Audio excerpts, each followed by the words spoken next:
The most insane Kobe Bryant story ever. Now, let's be honest here.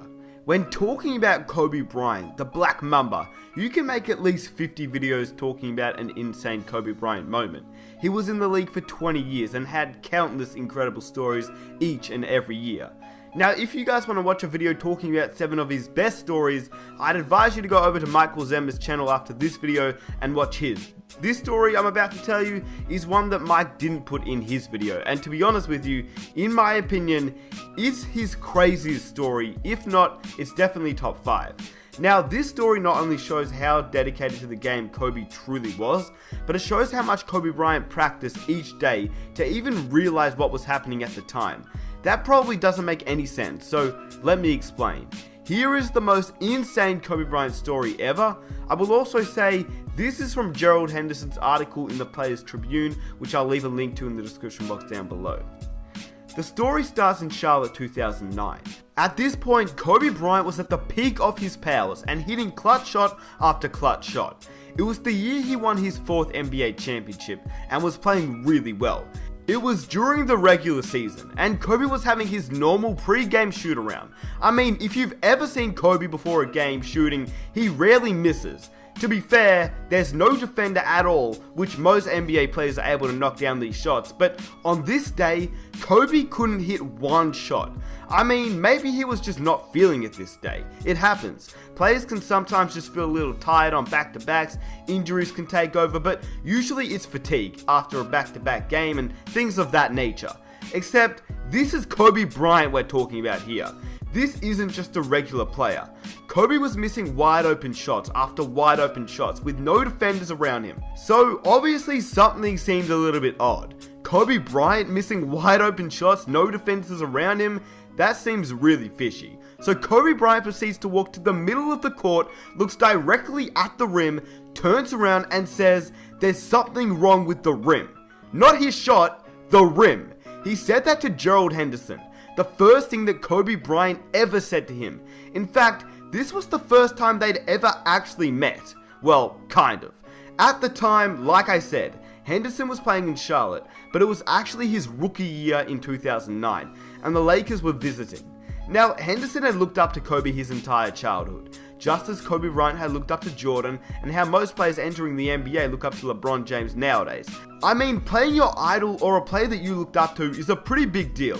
And Gerald Henderson was a kid from Philly, who grew up close to Lower Merion. Obviously having that connection with Lower Merion and Kobe Bryant was quite strong, as Kobe was not only a national legend, he was a hometown legend. He played high school there, and that was a pretty big deal for Henderson growing up.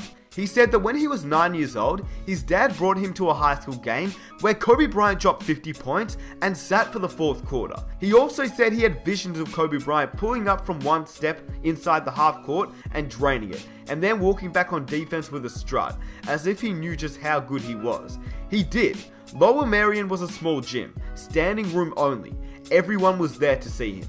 So as you can imagine, Henderson was pretty pumped to be playing Kobe Bryant, the great, the legend, Kobe Black Mamba Bryant. And by 2009, Kobe and him were both NBA players. Anyway, back to the story. Henderson was already shooting around, and there's still about 45 minutes until the tip-off. And in Henderson's own words, he says, "Kobe's on the other end, still shooting, and I'm glancing over at him. Remember, I'm a rookie. I want to see how this guy approaches warm-ups. He's one of the greatest of all time. Maybe I can learn something from him, steal a move or two." I looked up, and he had stopped shooting. Kobe was up to something, but it was weird. He was missing more shots than he was making. Honestly, he was missing a lot. All of a sudden, I look up to Kobe, and he stopped shooting. He was holding the ball on his hip with one hand, and motioning to the sideline with the other. Then all sorts of commotion started. A crew of maintenance guys showed up out of nowhere. It looked like a hockey line maintenance guys rushing on and off the court. Kobe was saying something to them, and gesturing, but from where I was standing, I couldn't make out what they were saying. Suddenly, there was a ladder being set up under the basket. Kobe's pointing up at the rim, and the maintenance guys are positioning the ladder. A measuring tape is involved. I said, "What's going on?" Kobe was up to something. I'm standing at half court watching the scene play out, and Kobe starts walking over to me. Something's wrong with the rim. Oh yeah? We're watching a guy climb up the ladder and tinker with the rim. It's too low. The rim's a quarter of an inch too low. Hold up, I need to interrupt here because do you know how little size that is? A quarter of an inch. Like what? That's crazy. Anyway, Henderson says, huh? What do you mean? I never really heard about maintenance issues with the rim before a game. Kobe goes, I was missing shots that I don't miss. I'm pretty sure it's low. A quarter of an inch. The fact that he didn't even measure, he just knew from the amount that he practiced. Most NBA players, I guarantee you, wouldn't even notice. They just shoot a little higher or lower, but not Kobe Bryant. He shot it exactly the same way each and every time. Anyway, Henderson goes on to say, that was it, our first conversation. He went back to his shooting routine. Two things pop into my head. Number one, man, I can't believe I just had a conversation with Kobe.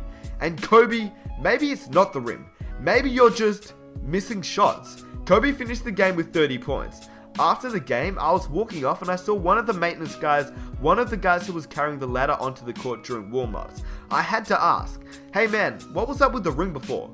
Oh, someone notified that it was a little lower than regulation, he added. Don't worry, we adjusted it to 10 feet. Then he told me how much it was off by. I could tell you his answer, but I think you already know what he said. Now, I don't know about you, but that story has got to be one of the most insane stories I've ever heard. Obviously, it's Kobe Bryant, and there are so many to choose from, but this one is definitely my favorite.